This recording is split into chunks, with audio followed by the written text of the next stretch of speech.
is Elizabeth Off Grid. I live in my Subaru Forester full time, both in the winter and in the summer. Right now it is July and there is a heat wave in the western part of the United States. It is extreme heat. There are places where it is 117, 120, whatever, just ridiculous. So how do you manage the heat? How do you handle the heat when you live in a vehicle? This is a very common question I get, especially now during the summer. So really there's two different strategies on this that I found working for me over this last year that I'm living in a car. The first is actually just literally managing the heat. You're in the heat, you're stuck in there for whatever reason. How do you deal with it? I'm going to talk about that. The second is escaping the heat. And this I think is the best strategy and what I'm doing right this second. So I'll talk about that in a minute. Okay, so a lot of the things with handling the heat, beating the heat, managing the heat are very obvious, but it can be hard to make these decisions when you're super hot, right? So the first thing is shade, parking in the shade, and also getting shade for yourself. But I think people don't value parking in the shade as much as they should, especially when they're thinking about, oh, I have solar panels on my roof and blah, blah, like no.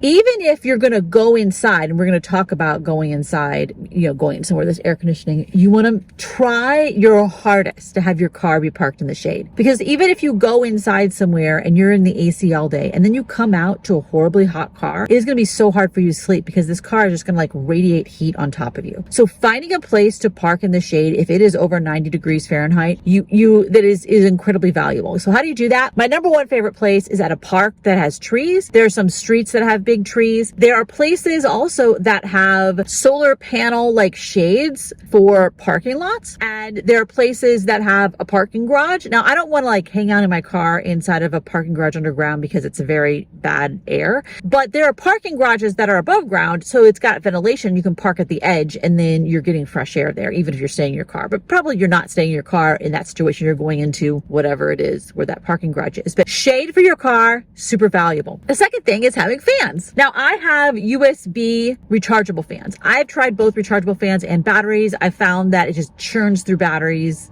I thought that it would be good to have batteries because then I could have batteries on hand and I wouldn't need to charge it, kind of a thing, but I don't think that works very well. Now, you might use rechargeable batteries. That would be an option, but I have USB fans. I actually right now have 3. I've been trying out new ones because my old ones that I used last summer died. These are cheap, things on Amazon. And that's just the way it is. So here's my big fan. This fan will sit here on the dash.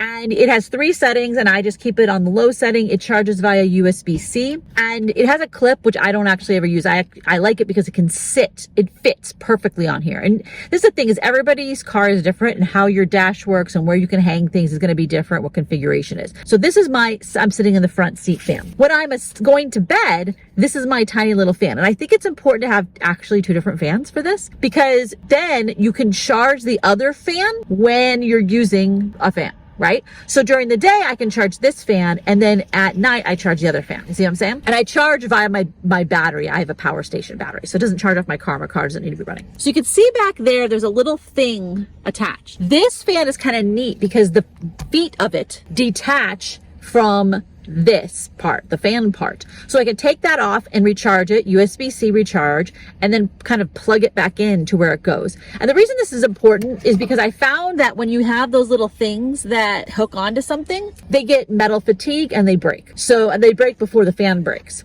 So I really like this idea.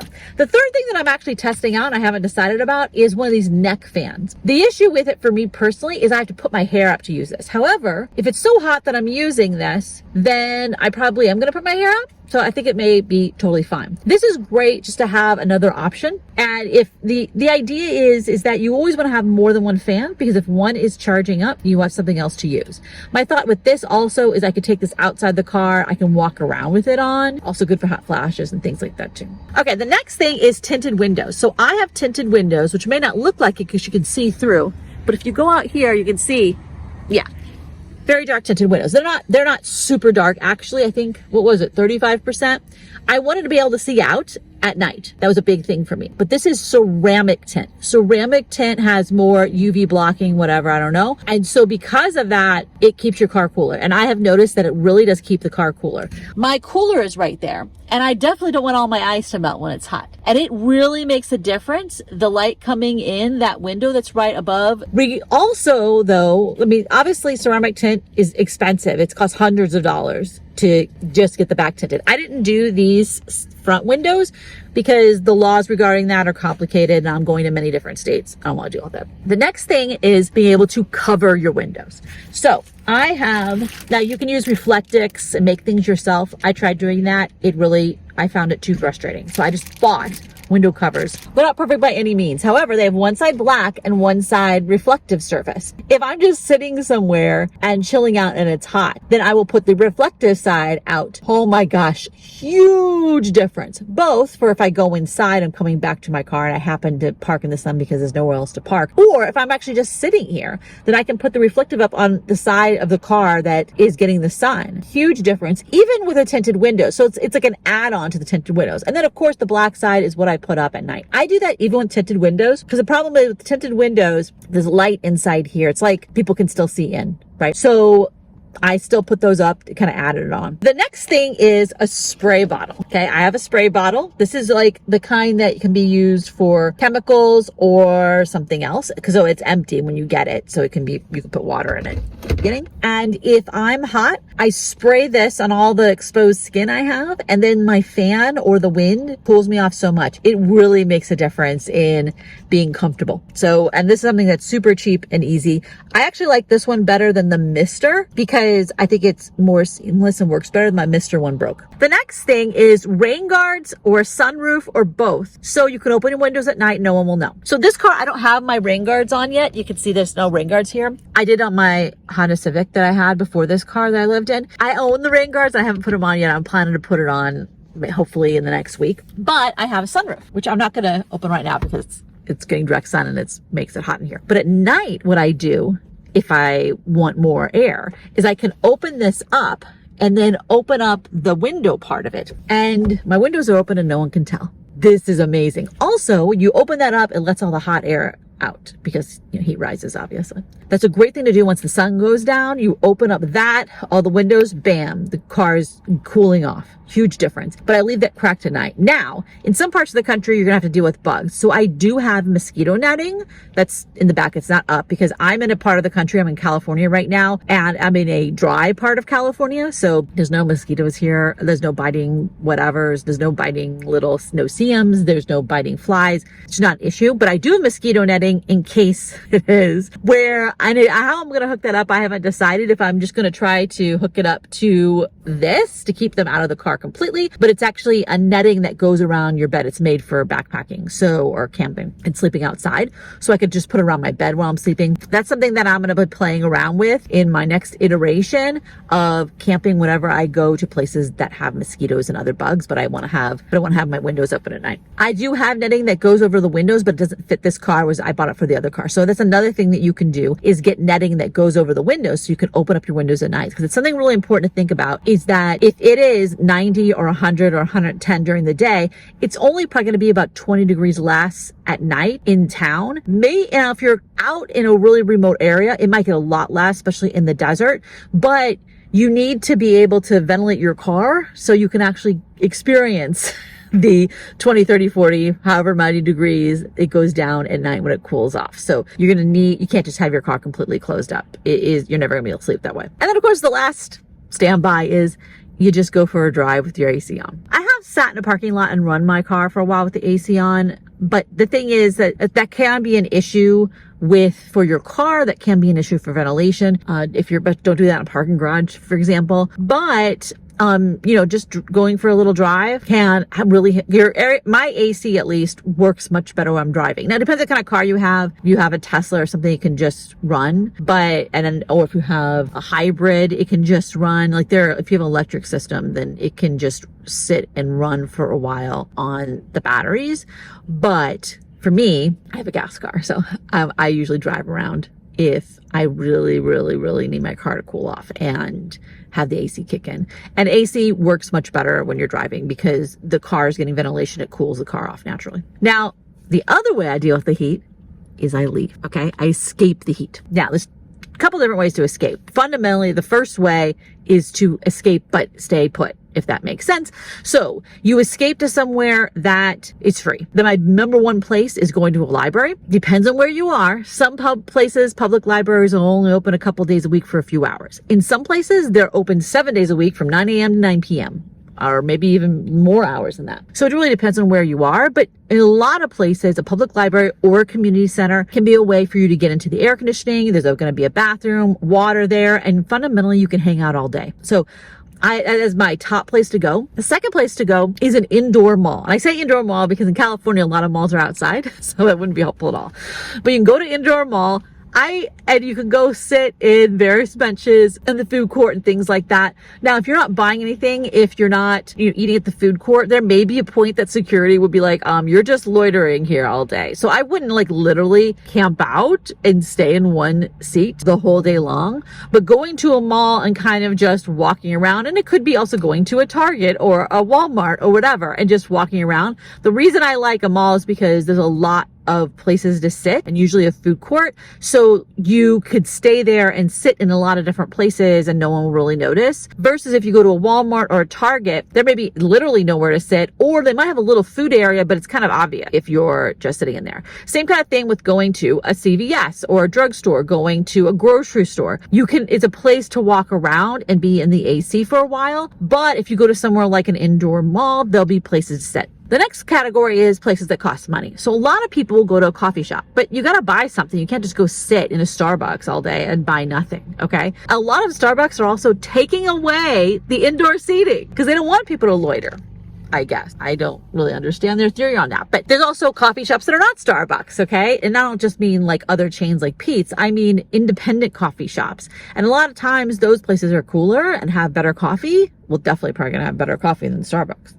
Of course, you can go see a movie, you can go to a restaurant. These are all things though that cost money. And so it doesn't really make sense to do all the time, especially if you're in a place where it's significantly hot on a regular basis. But they can be a good thing to do in a pinch. Now, the biggest thing, and this is what I'm doing right now, is to leave. So when you leave, you really have a couple different options. The first option is to flee to the coast. And that's what I did. I flee to the ocean. You can see little bits of ocean right there. I don't even know if you can, it's in focus. There you go.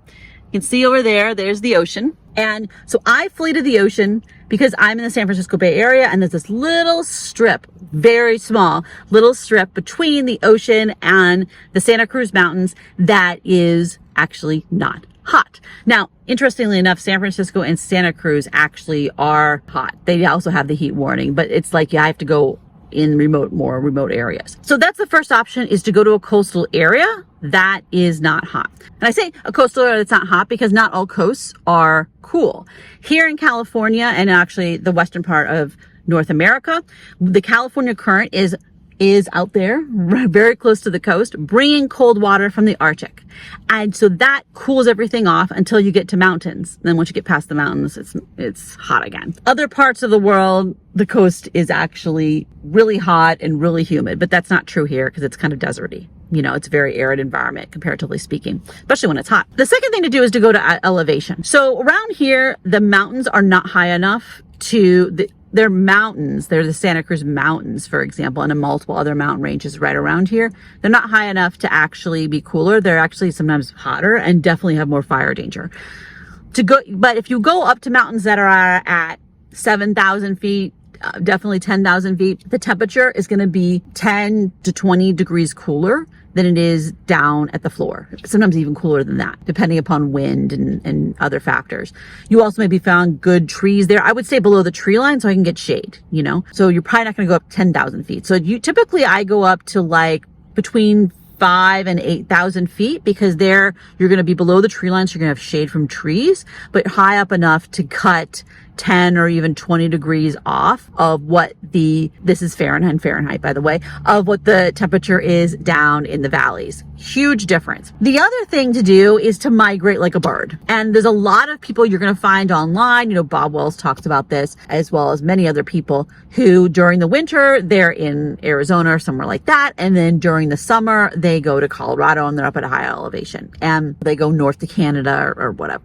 So the idea is, I just have to go pretty far north because because southern Canada gets hot now, I think. It has forest fires up there too. So I don't know, this is complicated nowadays, but you migrate with the seasons. The thing is, I'll get people who come out on the channel who are in Arizona, who are in West Texas, and they're in places where I don't think it very feasible to live in a car in the summer because it is just too hot for a human being to be okay. And if I had that situation, then I would migrate. Now, obviously that costs money because you got to put gas in your car. But the idea is that you put your gas in your car and you just move to another place and then you stay there. And I think that's what makes the most sense if you're in somewhere where it's really hot during the summer or really cold during the winter, is you have two different home bases.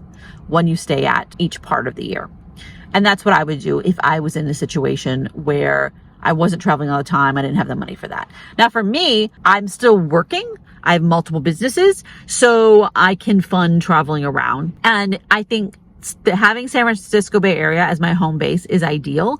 Obviously, I'm here because my significant other is here. I'm here because my son is here, and this is where I used to have an apartment and a house a long time ago. But it's also a great home base because it doesn't get that cold and it doesn't get that hot. So if you have any ideas for living in your vehicle in the heat that I didn't talk about, or you want to share some resources about this, feel free to leave a comment below or just stop by and say hi. Thanks a lot for watching. Bye-bye.